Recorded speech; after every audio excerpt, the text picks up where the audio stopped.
dice, permanezcan en mí y llevarán mucho fruto. Eso es basado principalmente en Juan capítulo 15, ¿no? Que todos lo conocemos muy bien. Vamos a leer primero Juan capítulo 15 y los versículos 1 al 10, y después vamos analizando parte por parte. Dice, yo soy la vid verdadera y mi Padre es el labrador. Yo soy la vid verdadera, ¿quién está diciendo ahí? El Señor Jesucristo. Yo soy la vid verdadera y mi Padre es el labrador. Mi Padre es el que la cultiva. O sea, mi Padre es el agricultor. Buenos días. Todo pámpano que en mí no lleva fruto, buenos días. Estamos comenzando apenas. Todo pámpano que en mí no lleva fruto, ¿qué es un pámpano?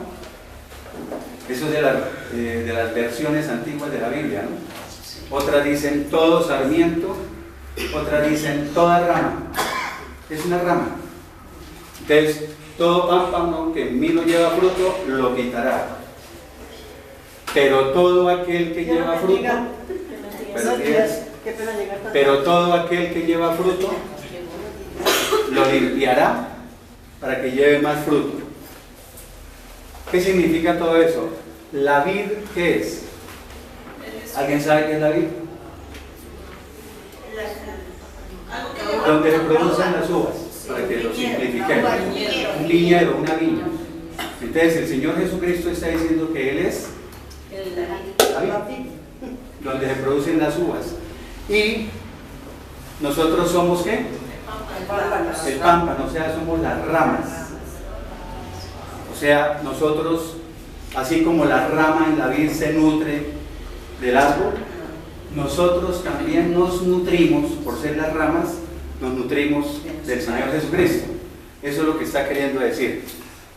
Entonces, si una rama no lleva fruto, la quita, dice, la corta. ¿Ya?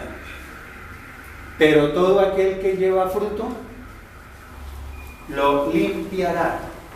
Otras versiones dicen, la poda. La podará para que lleve más fruto. ¿Qué es podar? Lo que hacen, exacto, como dicen, sí, quitar todas las malezas, todas las imperfecciones, lo que hace el jardinero, que la planta se está dañando, entonces deja quitar las impurezas para que salga más bonita. Entonces, si no da fruto, la quita. Pero el que lleva fruto, o sea, hablemoslo de una vez, un cristiano verdadero que lleva fruto, entonces lo que hace es limpiarlo, podarlo. Esa poda, o sea que lo corte o que lo pode, ambas duelen. ¿Sí o no? Porque hay que utilizar tijeras para quitar las impurezas. Entonces le empieza a podar, le empieza a quitar esto, le empieza a quitar el orgullo, le empieza a quitar la envidia, le empieza a quitar la soberbia, lo va podando para que dé más fruto, para que haya mayor crecimiento espiritual, mayor madurez espiritual, ¿cierto? Por eso es que no todos los cristianos producen fruto. No, si son cristianos verdaderos producen fruto, pero no todos producen en la misma medida. O sea, digámoslo así como una vez lo mencioné, hay diferentes niveles espirituales. Entonces, unos producen fruto, digamos, como dice más adelante, al 30%, otros al 60%, otros al 100%. ¿Eso de qué depende? De la relación que tenga con Dios. Entonces, yo me acuerdo de una materia, claro que por el nombre que voy a decir, dicen, este es, me han dicho, hace 200 años, una materia que llamaba botánica. Ah, sí, ¿Sí? La botánica. Eso ya no existe. Entonces, la botánica, veía uno todo eso, ¿no? Yo me acuerdo que me aprendí las 5 cosas que era raíz, tallo, hojas, flores y frutos. Eso era. Entonces, el árbol de vid, en este caso es el Señor Jesucristo, que quede claro. Nosotros somos las ramas. ¿Ya? O sea, nosotros nos nutrimos del árbol. ¿Por medio de qué? Por medio de la savia. ¿Se acuerdan que el árbol se alimenta, por ejemplo, de todos los nutrientes de la tierra? Forma la savia y lleva esa información a la rama para que la rama dé fruto. Nosotros también estamos, digamos, injertados. ¿En dónde? En el cuerpo de Cristo. Ya nosotros nos nutrimos también de la savia espiritual. Bueno, sigamos. Versículo 3. Ustedes ya están limpios por la palabra que les he hablado. Por la palabra, o sea, la Biblia, ¿cierto? El mensaje, el evangelio que les he dado. Ustedes ya están limpios por la palabra que les he hablado, o el mensaje que les he dado. ¿Qué está queriendo decir ahí?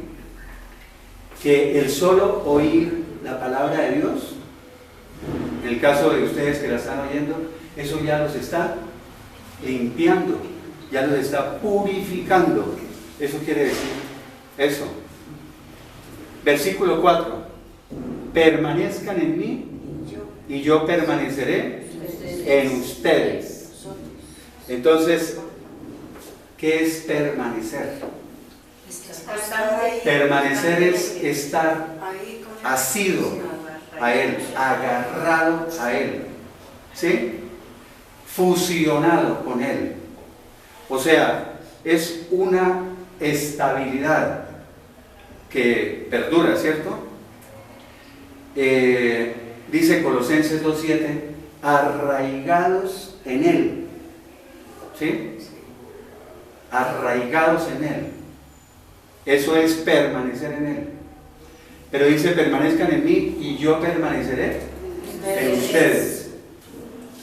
Así como el pámpano no puede llevar fruto por sí mismo si no permanece en la vid. O sea, el pámpano si no está en el árbol, las ramas si no están en el árbol, pues no puede llevar fruto, ¿cierto? No puede dar fruta, no puede producir fruto. Dice, así tampoco ustedes pueden dar fruto si no permanecen en mí. O sea, el fruto que nosotros llevamos, o el fruto que nosotros damos o producimos, es por estar unidos a Cristo. O sea que en realidad el que está produciendo el fruto es el Señor Jesucristo. Nosotros lo único que hacemos es llevarlo cuando permanecemos verdaderamente en Él. Bueno, yo soy la vid, vuelve a decir, y ustedes son los pámpanos, o ustedes son las ramas. El que permanece en mí, como yo en él, este lleva mucho fruto. Lo que estaba diciendo, si yo permanezco en el Señor Jesucristo, ya aferrado a Él, llevo fruto y puedo llevar mucho fruto de acuerdo a la relación que tenga con Él. O sea, si permanezco en comunión con Él. ¿Qué es comunión? Una relación íntima con el Señor Jesucristo. Pero separados de mí, nada pueden hacer.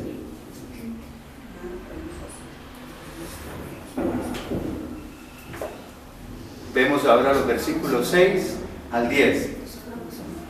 El que no permanece en mí será echado fuera como un pámpano, será echado fuera como una rama. Y una rama que se separa, pues se seca, ¿cierto? Se secará. Dice, y los recogen, los echan al fuego y allí arden. Hay muchos teólogos que dicen que ahí está significando en nosotros cuando, ¿qué? El infierno, los que van a... ¿Sí? Versículo 7. Si permanecen en mí y mis palabras permanecen en ustedes, si permanecen en mí y mis enseñanzas, digámoslo así, permanecen en ustedes, pidan todo lo que quieran y les será hecho. Este es el que más les gusta en las iglesias de la prosperidad, ¿no? Cuando dicen, pidan todo lo que quieran y les será hecho. ¿Sí? Ahorita más adelante vamos a aclarar que se pidan todo lo que quieran, ¿no? Y no es pedir el viaje a no sé dónde, y el carro, y la casa, y plata en abundancia, y éxito, fama, riqueza. Más adelante vamos a ver a qué se refiere eso. Versículo 8, en esto es glorificado mi Padre. ¿En qué? En que lleven mucho fruto. Que den mucho fruto. Que produzcan mucho fruto. Dice, y sean así mis discípulos. Como el Padre me ha amado a mí, así también yo los he amado a ustedes. Miremos esa comparación. Como el Padre me ha amado a mí, dice el Señor Jesucristo. Como el amor del Padre por el Señor Jesucristo es el amor ágape, inmenso, incondicional. Y dice que el Señor Jesucristo nos ama a nosotros de la misma manera. Por eso hay como dos textos en la Biblia donde el Padre, Dios Padre, dice, este es mi Hijo amado.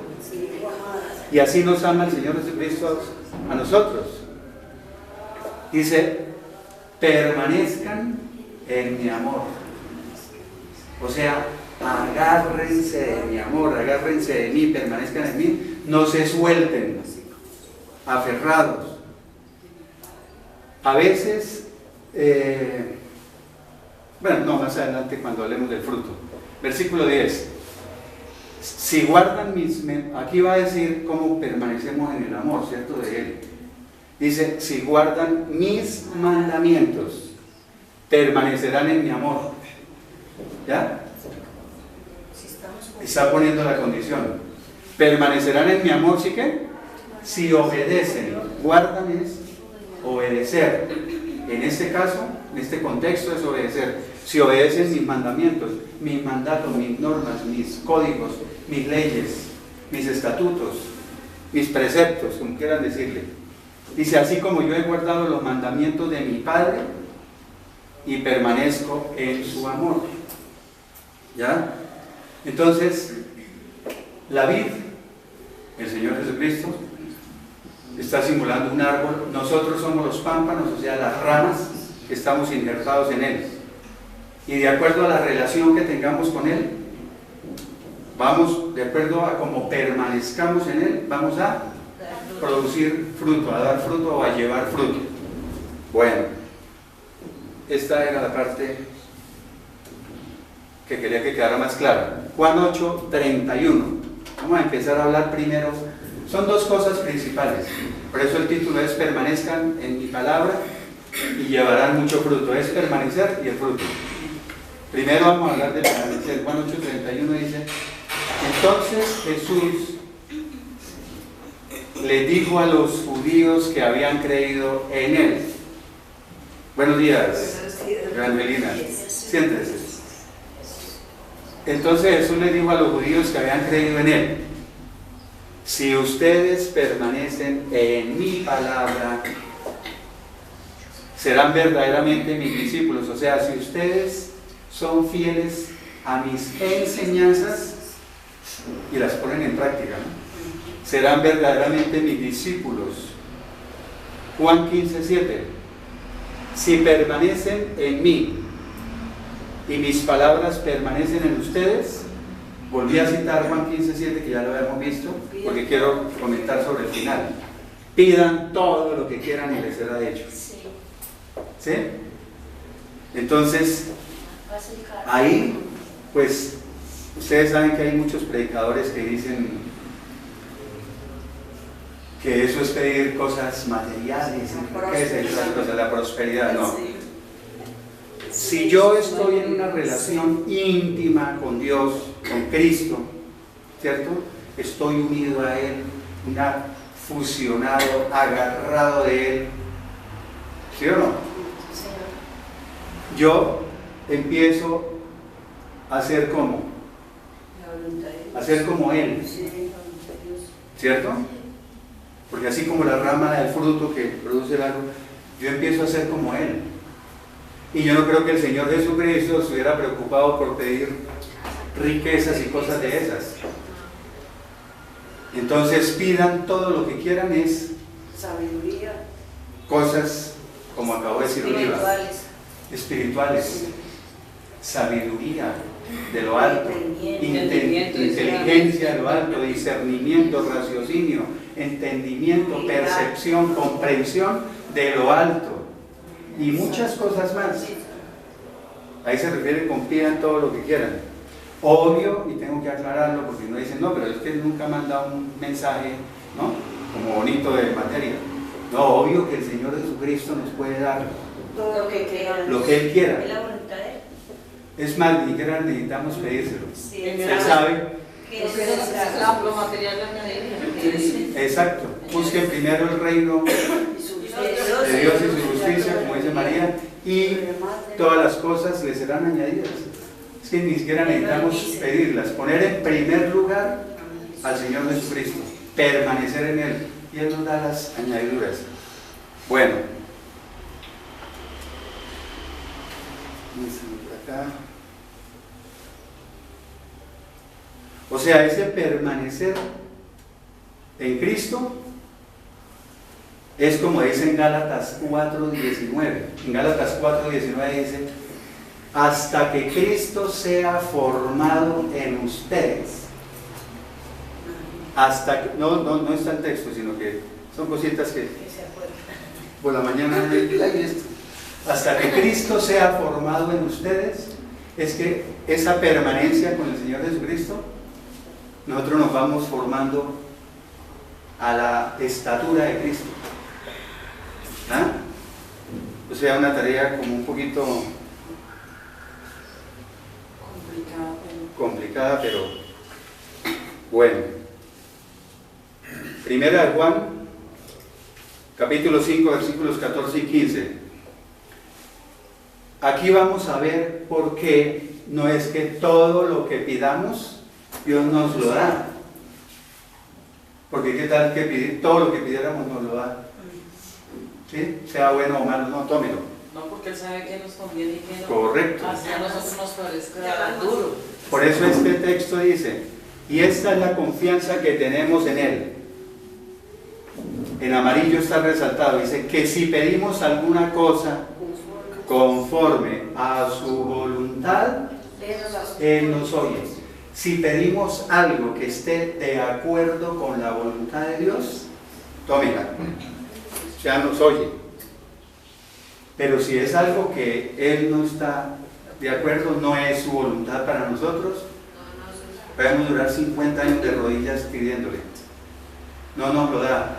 Pero eso no es malo, porque es que a veces Él nos evita cosas malas, que no nos da cosas que serían perjudiciales. ¿Ya? Como Él nos ama para Un negocio, por ejemplo, un negocio que Él sabe que no conviene, ¿sí? Va a fracasar, o después que tenga mucho dinero se va a dañar a esa persona, o pidiendo por un esposo o una esposa que sabe que no le conviene a esa persona, ¿sí? Todas esas cositas. Pero ese no lo entendemos.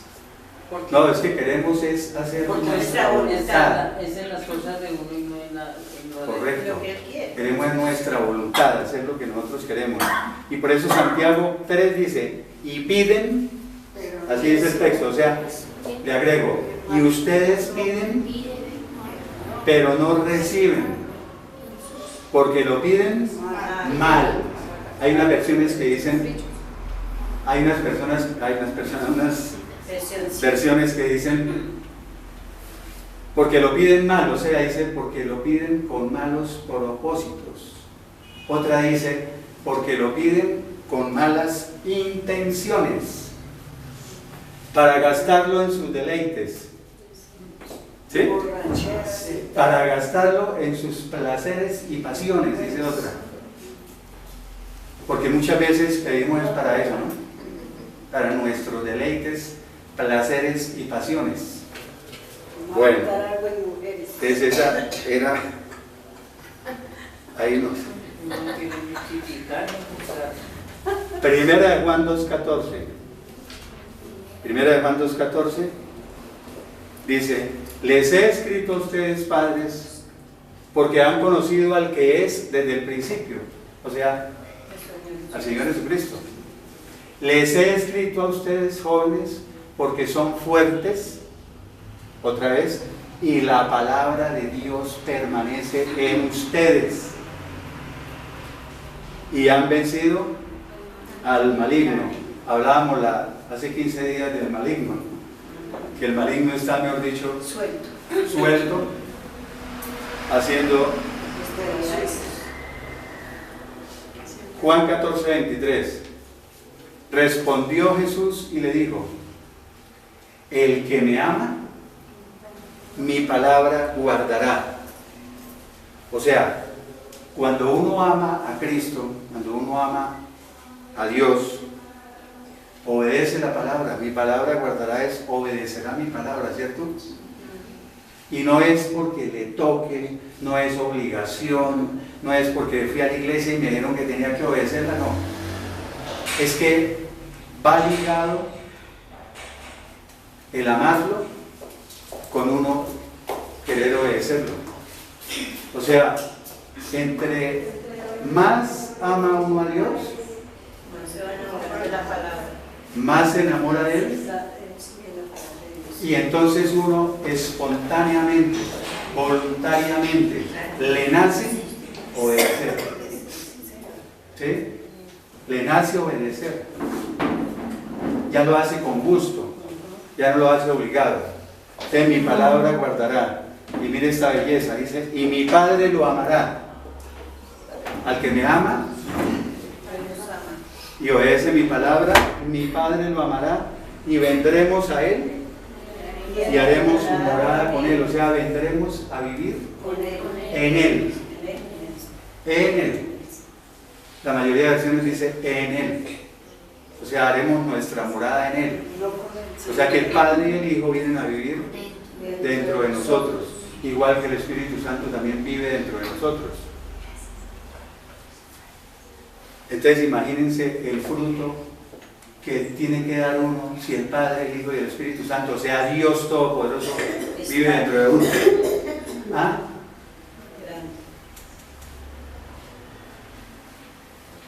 Colosenses 3:16 dice que la palabra de Cristo more, viva o habite en abundancia en ustedes, enseñándose y exhortándose unos a otros con toda sabiduría, y cantando al Señor con gracia en sus corazones, salmos, himnos y cánticos espirituales.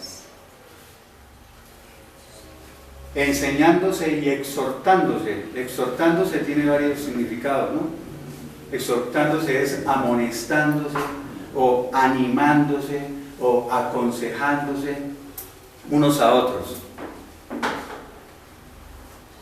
Efesios 3, 17 al 19 dice: para que por la fe Cristo habite, ¿sí?, en sus corazones, para que por medio de la fe Cristo viva o more en sus corazones, a fin de que, arraigados y cimentados en amor, ustedes sean plenamente capaces de comprender, junto con todos los santos, cuál es la anchura, la longitud, la profundidad y la altura, y de conocer el amor de Cristo que excede a todo conocimiento. Dice que el amor de Cristo está por encima del conocimiento, supera el conocimiento. Dice, para que así sean llenos de toda la plenitud de Dios. La mayoría de Biblias, tengo que hacer una aclaración, dice: ustedes sean plenamente capaces de comprender, junto con todos los santos, cuál es la anchura, la longitud, la profundidad y la altura, pero termina ahí. Y yo sí decía una vez, pero dejé la altura, la profundidad, tal. Entonces me tocó ver varias versiones.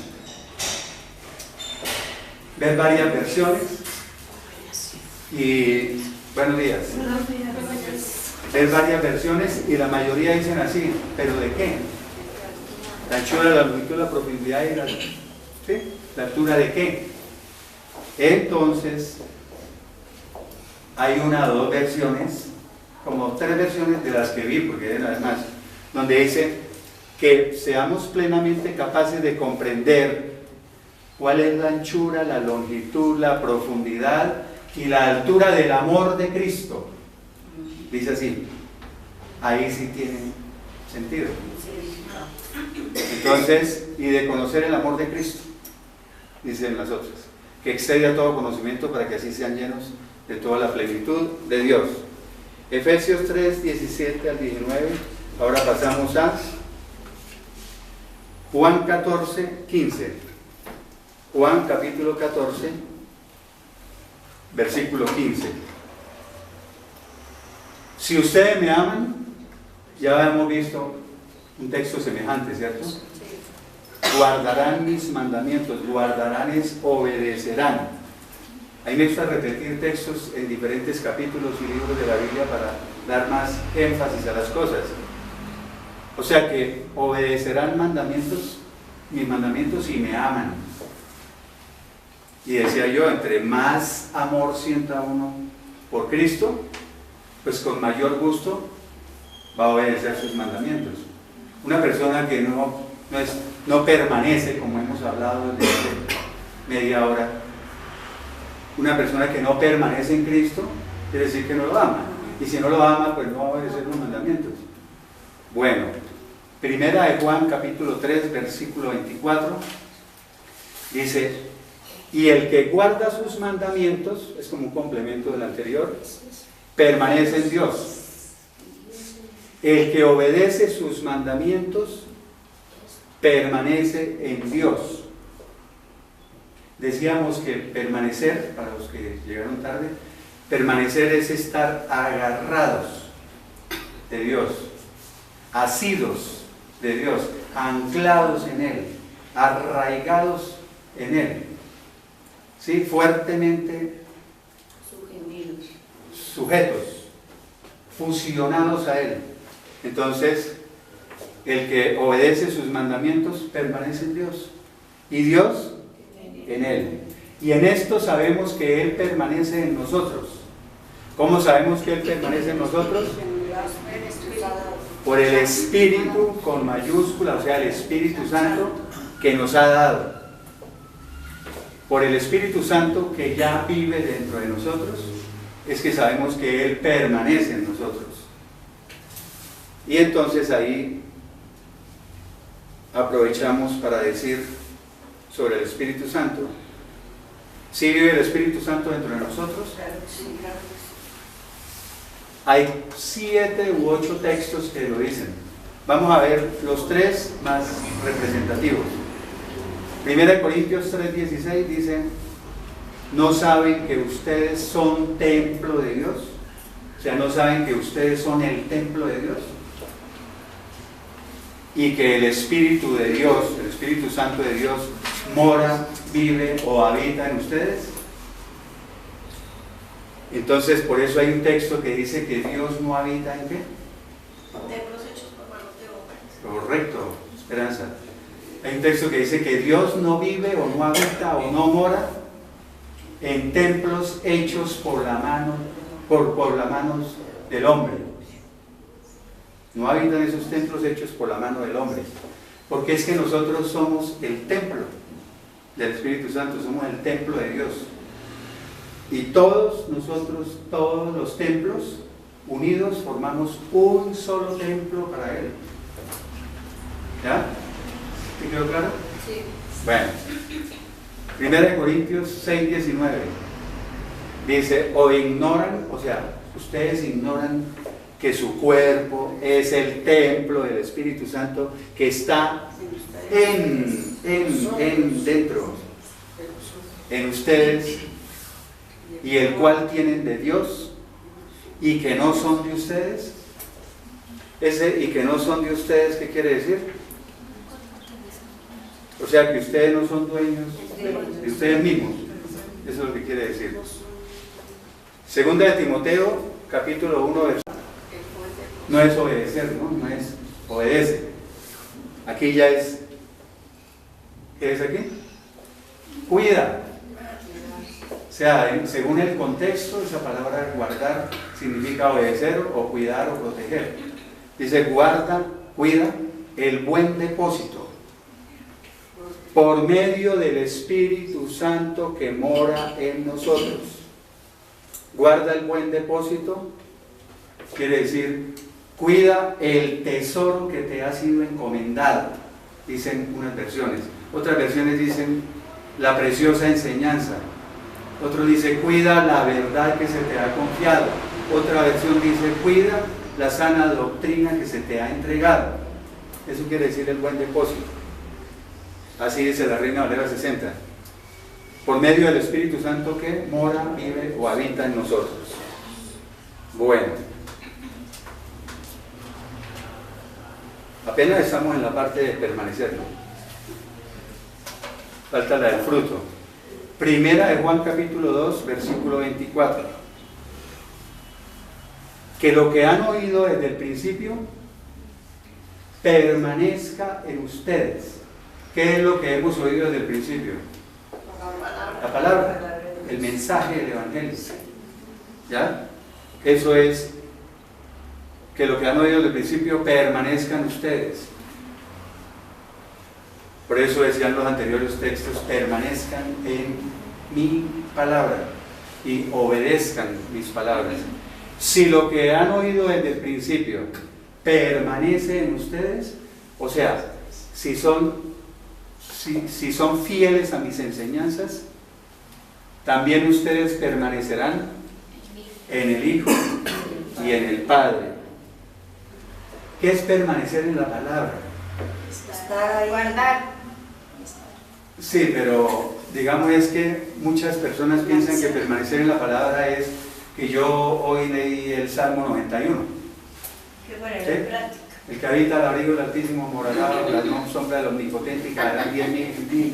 Bueno, ellos lo repiten todos los días.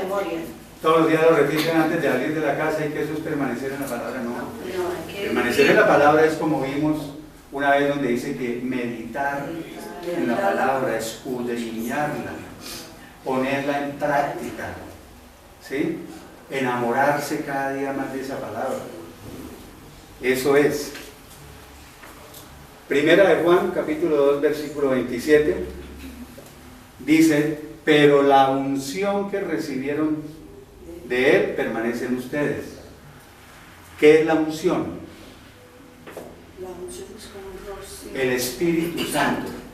Eso es lo que quiere decir la unción. Entonces, pero el Espíritu Santo que recibieron de Él permanece en ustedes. Y no tienen necesidad de que nadie les enseñe. ¿Por qué dice que no tienen necesidad de que nadie les enseñe? Porque cuando tenemos al Espíritu Santo viviendo dentro de nosotros, en nosotros, Él nos da la revelación, nos da la sabiduría de lo alto. ¿Sí? Nos da la iluminación sobre la palabra. Por eso es que, me acabé de acordar, hay un texto también en Juan donde dice que cuando venga el Espíritu Santo, el Consolador, dice, Él les recordará todo lo que yo les he dicho, pero dice también, les enseñará toda la verdad, dice así, ¿no?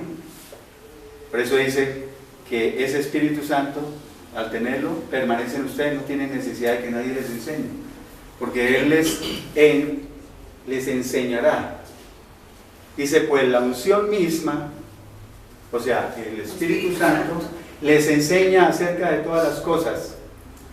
Y su enseñanza es verdadera y no es mentira. Y tal como ella les ha enseñado, o sea, tal como el Espíritu Santo nos ha enseñado, permanezcan en Él. O sea, no se suelten de Cristo. Aférrense a Cristo. ¿Hasta cuándo? Hasta que venga. Hasta que Cristo sea formado en ustedes. Dijimos ese texto al principio. Hasta que Cristo sea formado en nosotros. O sea, está la unión con Cristo, cuando permanecemos en Él, esa relación íntima con Él, que Él se va formando en nosotros. ¿Ya? Por eso dice que día a día nos vamos renovando a su imagen. Bueno, continuamos. Hasta ahí va todo claro, ¿no? Primera de Juan capítulo 3, versículo 6. Estos textos ya los hemos visto muchas veces, ¿cierto? Pero como hay personas nuevas, entonces hay que repetirlas. Todo aquel que permanece en él no peca.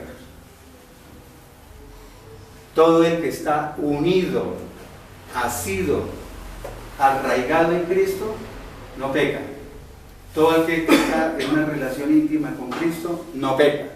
Pero entonces hay que saberlo interpretar, porque dicen, uy, mejor dicho, ya él se creyó, mejor dicho, el inmaculado, o sea, sin mancha. No, no, no. Ese texto quiere decir, no sigue pecando, no continúa pecando, no practica el pecado. ¿Ya? O sea, así rápidamente, yo no sigo practicando los mismos pecados que tenía hace 20 años. ¿Sí? Entonces, los cristianos continuamos pecando y seguiremos pecando hasta el último día de nuestra vida. Pero repito algo que lo he dicho muchas veces, pero a mí me parece importantísimo. Y a veces la gente, cuando yo hablo de eso, me dicen, entonces ustedes ya no pecan. Sí, pero es que ahí se está refiriendo al cristiano verdadero. Porque hay el que no está con Cristo, el que no permanece con Cristo, el que no se ha convertido a Dios, continúa practicando el pecado. El que no tiene a Cristo en su vida, o sea, el que está lejos de las cosas de Dios, dice que peca, ¿cómo?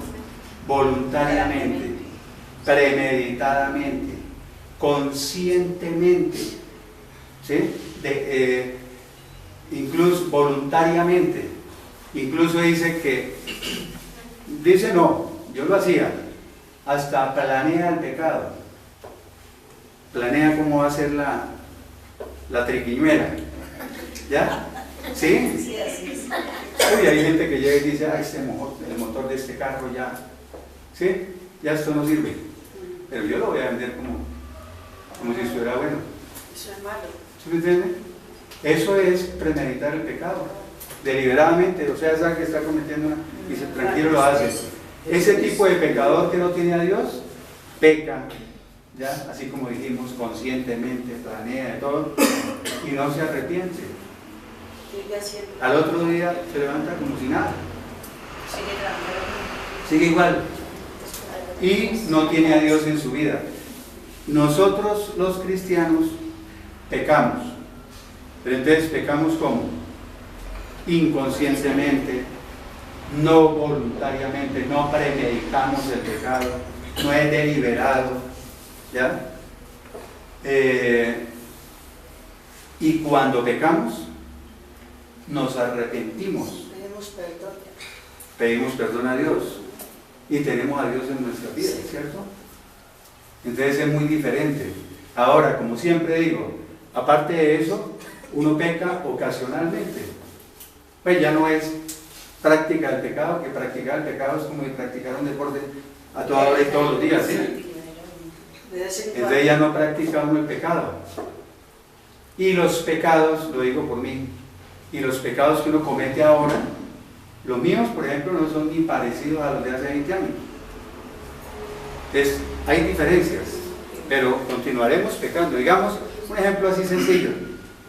En un momento cualquiera tuvo una ira intensa y de pronto ofendió con alguna palabra. Usted no planeó, me voy a poner airado, ¿sí? No, digamos que salió en un momento. Eso es pecar involuntariamente. Pero toca después, ¿no? A tierra. Y era ante la persona también y se lo ofendía decirle, ¿sabe qué? Perdóneme porque... Bueno, pero mire qué dice aquí clarito. Aquí vamos a ver 4 o 5 textos que eran de la pasada del aumento de la maldad. El que practica el pecado, ¿de quién? Del diablo.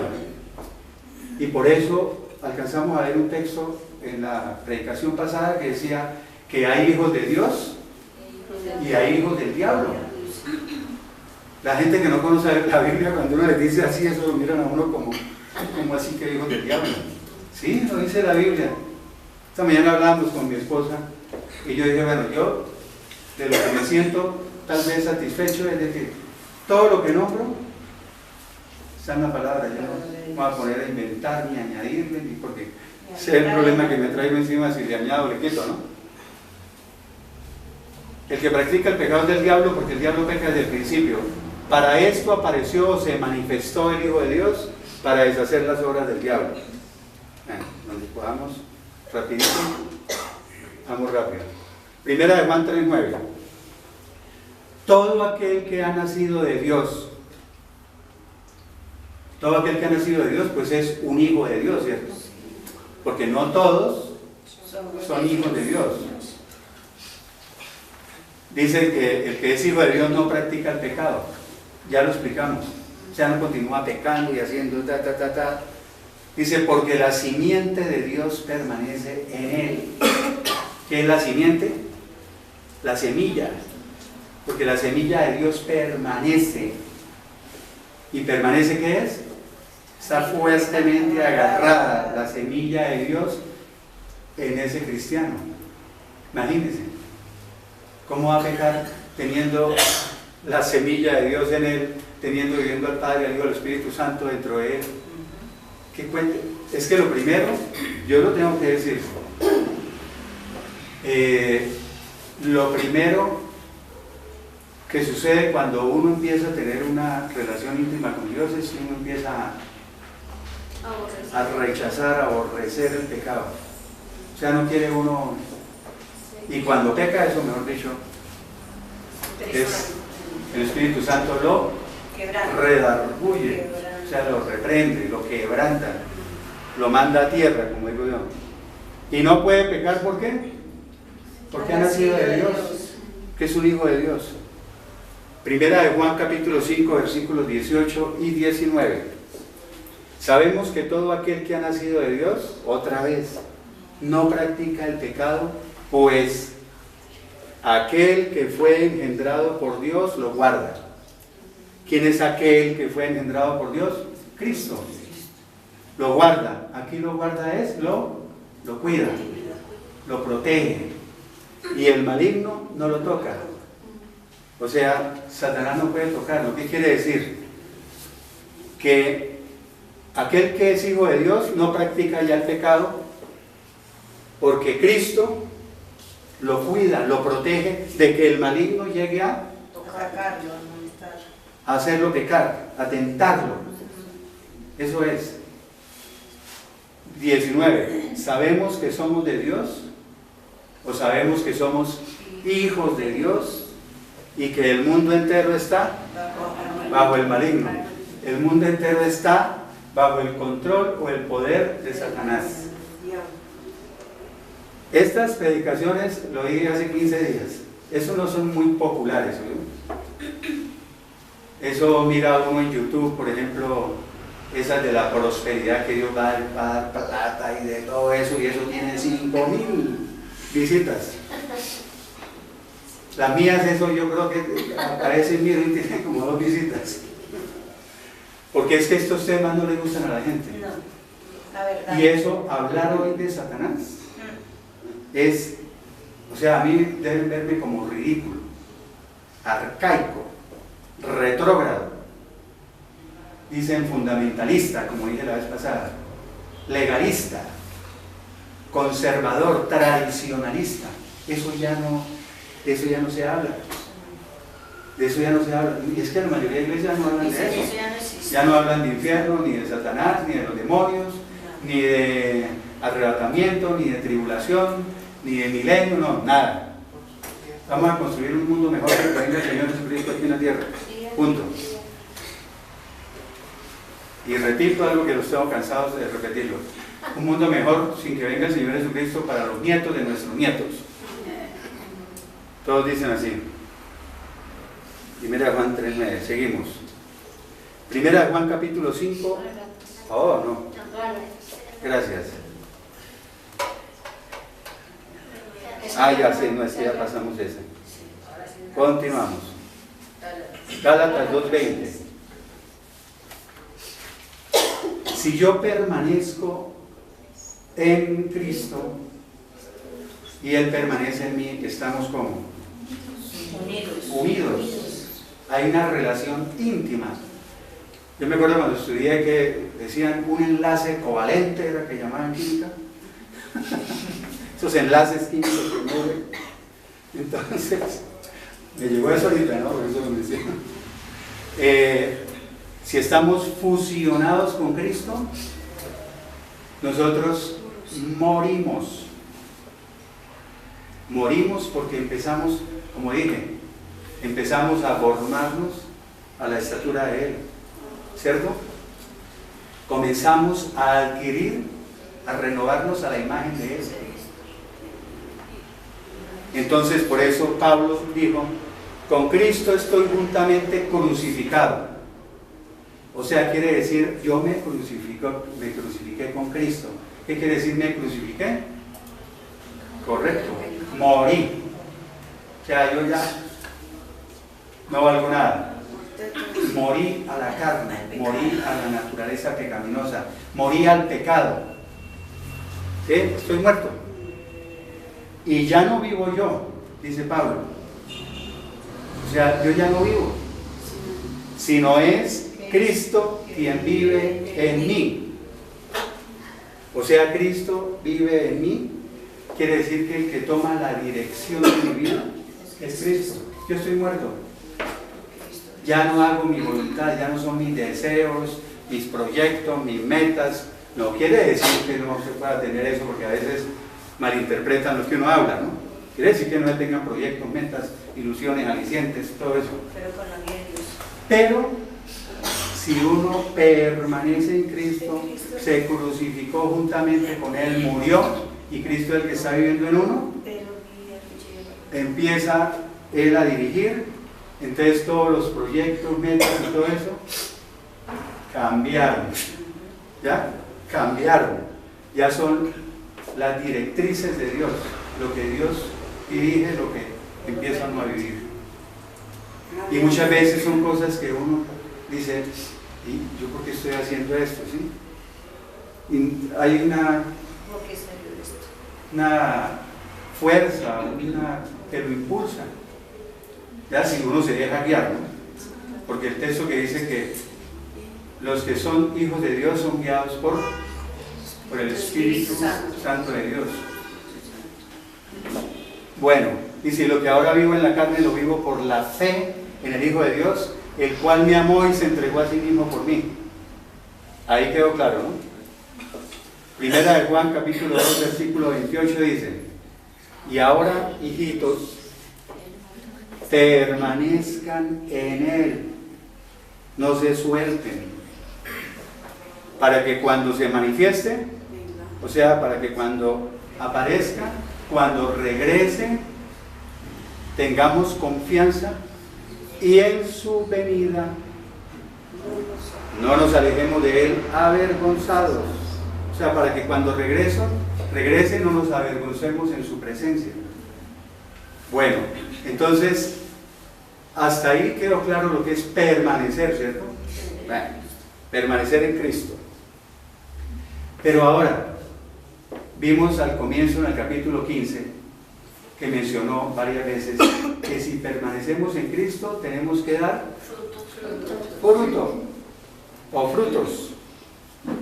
Antes de empezar a hablar de eso, el fruto no es como algunos predicadores dicen, que dar fruto es tener éxito, tener fama, tener poder. Nosotros con mi esposa casi siempre siempre escuchamos en la mañana una predicación, escogemos un predicador y oímos una predicación en YouTube de 1 hora. Y hay un predicador, ya incluso es un señor mayor, que yo lo escucho, es bueno. Y entonces ya lo puse y yo lo devolví porque pensé que había oído mal. Porque puse precisamente una sobre el fruto, y entonces el fruto es ese trabajo que tienes, ese buen trabajo que tienes. El fruto es el dinero, el fruto es, y empezó a nombrar cosas materiales. Entonces yo me quedé de... Entonces, ¿qué quiere decir el fruto? El fruto, si ustedes escuchan diferentes predicadores, casi todos dicen diferente. ¿Qué es el fruto? ¿Qué es el llevar fruto? Producir fruto, dar fruto. Pero la Biblia lo aclara. Hay muchos textos por eso dicen que la Biblia se interpreta a sí misma. No necesitamos interpretar nada de lo que dice sobre los frutos. Ahí está la palabra clarísimo. Yo traje unos poquitos textos nada más, porque eso hay como muchos. Y todavía falta casi la mitad, entonces. El fruto. Dijimos al comienzo que si permanecen en mí, dijo el Señor Jesucristo, si permanecen en mí, llevarán mucho fruto.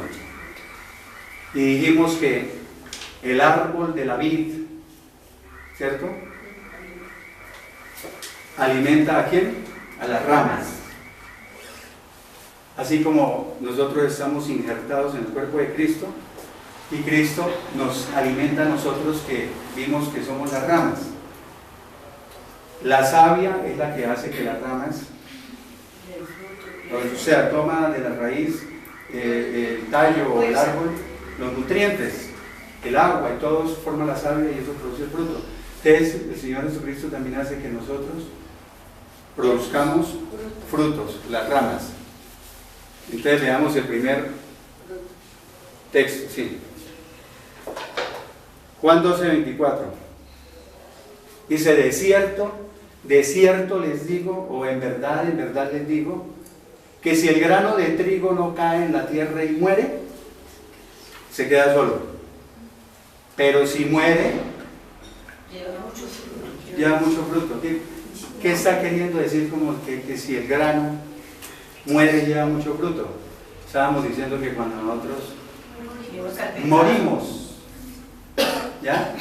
Y entonces el que gobierna nuestra vida es el Señor Jesucristo, y lógico que si Él es el que gobierna, vamos a llevar mucho fruto. ¿Y cuál sería el fruto? No, ¿cuál sería el fruto que nos da el Señor Jesucristo? O sea, todo lo que Él fue en la tierra y todo lo que es en la palabra, mejor dicho, es interminable. Ustedes nombraron varias cosas: la sabiduría, el texto que dice tenemos la mente de Cristo, ¿sí? Todo eso lo recibimos por estar injertados a Él. Juan 15:16. No me eligieron ustedes a mí, sino que yo los elegí a ustedes y los he puesto, o sea, los he designado o los he comisionado para que vayan y lleven fruto, y que su fruto permanezca, que sea un fruto estable, duradero, para que todo lo que le pidan al Padre en mi nombre, Él se los dé. O sea, pone la condición: todo lo que le pidan al Padre se los va a dar, pero tienen que dar fruto. Pero el fruto, ¿no?, que ya sabemos cuál es. Todo el fruto espiritual.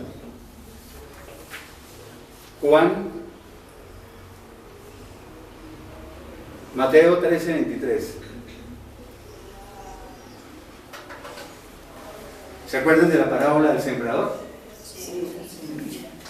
Que había un sembrador, o sea, un agricultor o un campesino que salió a sembrar, y había 4 terrenos diferentes donde sembrar. Entonces él cogió las semillas y sembró en un terreno, en 2 terrenos, 3, en 4 terrenos. La semilla representa ¿a quién? A la palabra de Dios. Y el terreno representa el corazón de los hombres. Entonces dice que sembró semilla entre las piedras. Otra semilla fue sembrada junto al camino, al lado del camino. Otra semilla fue sembrada entre espinos. Pero hubo una semilla que cayó en buena tierra. Entonces, eso es lo que vamos a ver. Mateo 13:23 dice: pero la semilla sembrada en buena tierra representa ¿a quién? Al que oye la palabra, la entiende, la acepta y da fruto. Porque la pone en práctica. ¿Sí? Si pone en práctica la palabra, tiene que dar fruto. De hecho, es que un cristiano verdadero da fruto sí o sí. Lo que decíamos, que da fruto unos menos, otros más, otros más. Eso es cierto, pero todos dan fruto. Este sí, ¿este quién? Este sí, porque los otros tres no dieron. Este sí produce una cosecha. Si da fruto, pues una abundante cosecha que rinde al 30, al 60 y hasta al 100 por uno. Por eso decíamos que los cristianos, unos pueden producir el 30%, otro el 60%, otro el 100% de fruto, ¿ya? Pero todos producen.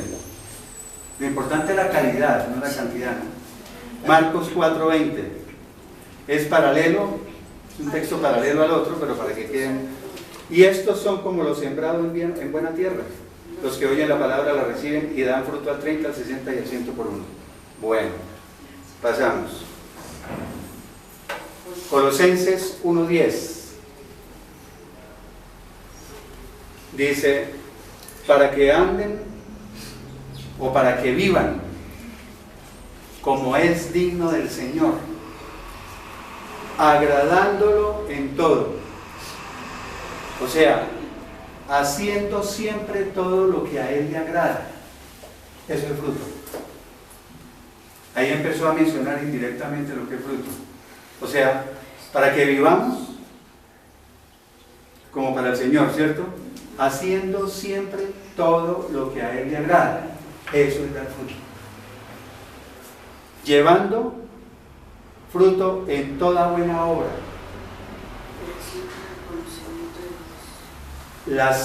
¿Hay buenas obras? Nosotros hacemos buenas obras, debemos hacer buenas obras. Sí. Ustedes miran la controversia que hay en las redes sociales.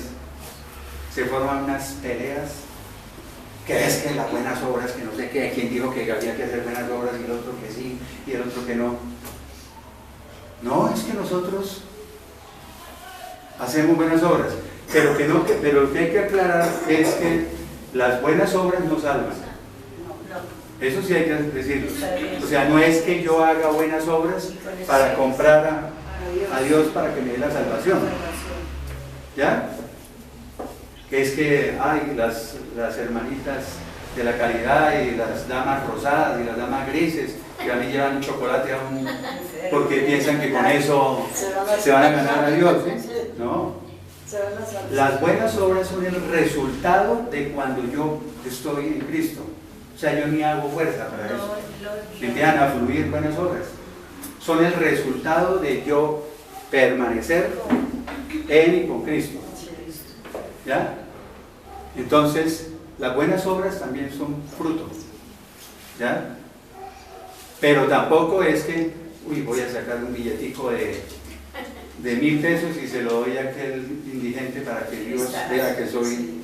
No, nunca tratar de comprando a Dios. Bueno, Tito 3:14. Mire lo que dice.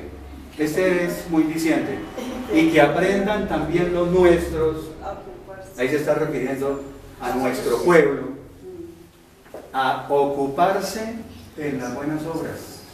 Se está diciendo, ocúpense en las buenas obras para los casos de necesidad, para que no sean sin fruto. ¿Quedó clarísimo, no? No se queden sin dar fruto.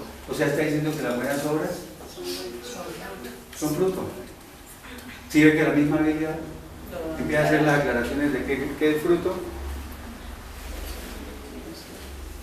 Y En Santiago dice, la fe sin obras está muerta. Pero en Santiago 2.18, en Santiago 2.18, ¿qué dice? Muéstrame tu fe sin obras y yo te mostraré mi fe por mis obras. Muéstrame tu fe sin obras. Le está diciendo al que dice que no hay que hacer obras. Dice, y yo te mostraré mi fe por mis obras. O sea, esas obras como resultado de permanecer en Cristo. No para ganarnos a Dios. Romanos 7, versículos 4 y 5. Así también ustedes, hermanos míos, han muerto a la ley mediante el cuerpo de Cristo, o sea, por medio del Cristo crucificado, ¿cierto? Para que sean de otro, del que resucitó de los muertos, o sea, para que sean de Cristo, a fin de que llevemos fruto para Dios. Ahí está queriendo decir que murieron a la ley antigua, mediante el sacrificio de Cristo en la cruz, para que sean de Él, para que sean de Cristo, con el fin de que llevemos fruto para Dios. Está simplemente diciendo que si somos de Cristo, vamos a llevar fruto para Dios.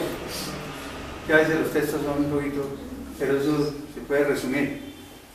Porque mientras estábamos en la carne, o sea, la carne es la naturaleza pecaminosa, cuando estábamos en el pecado, dice, las pasiones pecaminosas, que eran por la ley antigua, las pasiones pecaminosas obraban en nuestros miembros, llevando ¿qué? Fruto para muerte. O sea que hay frutos, o fruto bueno, ¿cierto? Y hay un fruto que lleva a la muerte espiritual, ¿no? La muerte espiritual ahorita en la tierra y después la muerte espiritual eterna. Entonces ahí lo traje para mostrar que hay fruto también para muerte. Si uno sigue en la carne. Lucas capítulo 3, versículos 8 y 9.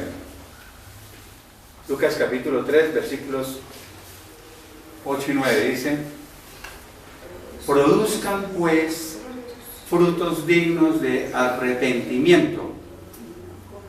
O sea, produzcan frutos que demuestren arrepentimiento. O sea, que está diciendo que ¿qué?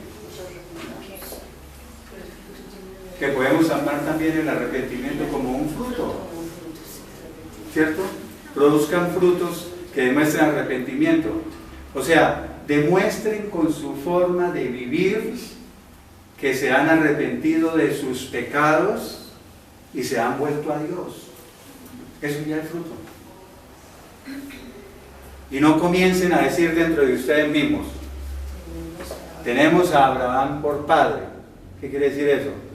O sea, estamos a salvo porque somos descendientes de Abraham. Porque les digo que Dios puede levantar hijos a Abraham aún de estas piedras. 9. También el hacha ya está puesta a la raíz de los árboles.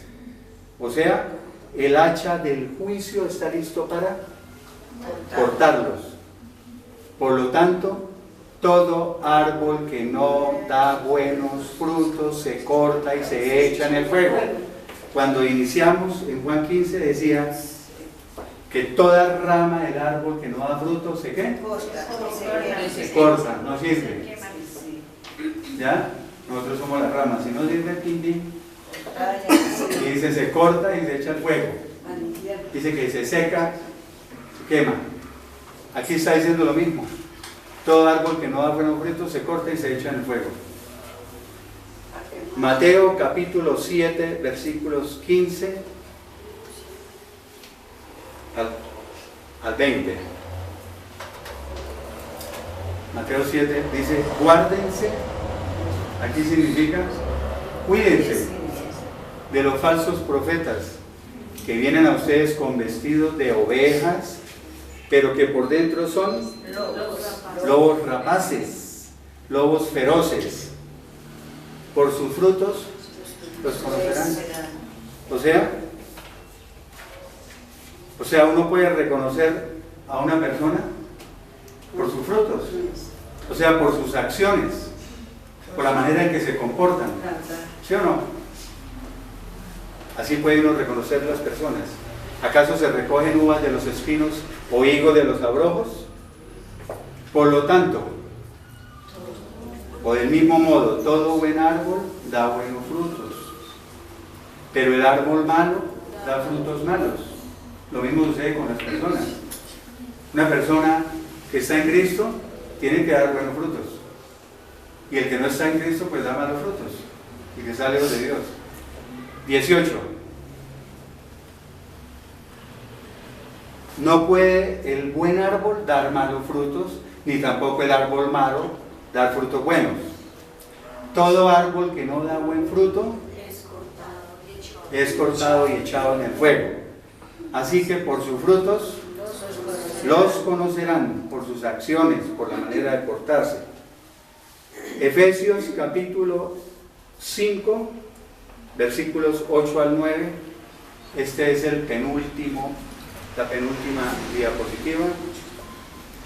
Dice, porque en otro tiempo, o sea, antes, ustedes eran tinieblas, o sea, vivían en la oscuridad, ¿cierto? Pero ahora son luz en el Señor. O sea, ahora por permanecer en Cristo, tenemos la luz que proviene del Señor. Para que quede más claro.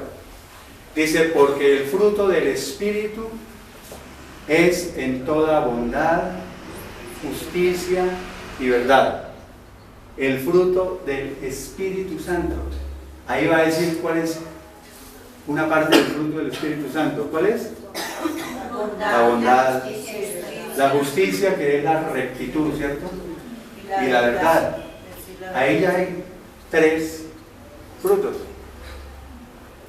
Y hay muchos textos que empiezan a aclarar qué es el fruto, pero la verdad no quería que se extendiera tanto. Pero ahora vamos a ver, y terminamos con este texto, cuál es el principal fruto. Dice, pero el fruto del Espíritu es amor. Eso es el fruto. Alegría o gozo, dicen otras Biblias. Paz, paciencia, amabilidad. En otras Biblias, como dice amabilidad, dice benignidad o gentileza, bondad, fidelidad. En otras Biblias dice fe, humildad y dominio propio, o sea, control propio, o como dice en las antiguas, dice templanza. Contra tales cosas no hay ley. O sea que si usted dice, yo permanezco en Cristo, estoy fuertemente unido a Él y no me despego, hay una relación íntima con Él, aquí ya hay 12. Bondad, justicia, o sea, rectitud, verdad, amor, alegría, paz, y esos 9. Ahí por ahí nomás son 9. Buenas obras. Si ven que el fruto no habla nada de plata ni de riqueza ni de esas cosas. Y entonces el Señor Jesucristo, imagínense el fruto que tenemos que dar para llegar a hacernos a la imagen de Él, para alcanzar la estatura de Él. ¿Sí? Eso es, mejor dicho, por lo menos que hagamos la lucha diaria, por lo menos. Pero vivir sin Dios, por eso decía al comienzo, sin mí ustedes no pueden hacer nada. Bueno, entonces, por hoy terminamos. Vamos.